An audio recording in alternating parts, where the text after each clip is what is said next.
As we open the new school year, the faculty and staff are so excited to begin working with you to help your children have a successful school year. One of the most common questions we get from parents is how to help their students at home, particularly in reading.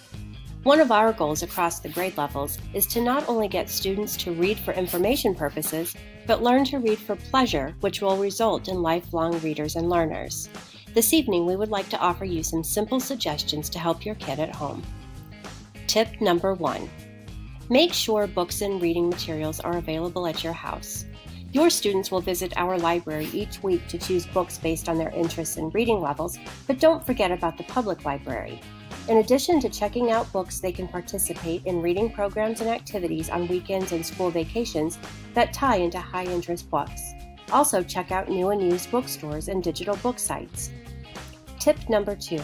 Let students drive book choice. They will be more engaged readers if they selected the books, and the books are about subjects or characters they find interesting.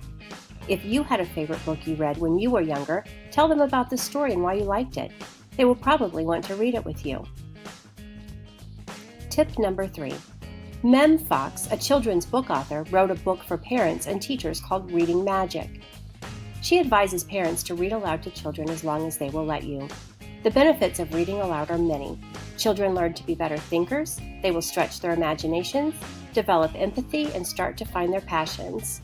Reading aloud for a short 15 minutes a day will yield all these incredible benefits, and you get to enjoy some calm, quiet, meaningful time with your children.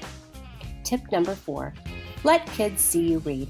Parents have the deepest connection with students, and as such, you are the ones they most want to mimic. Not a fan of reading?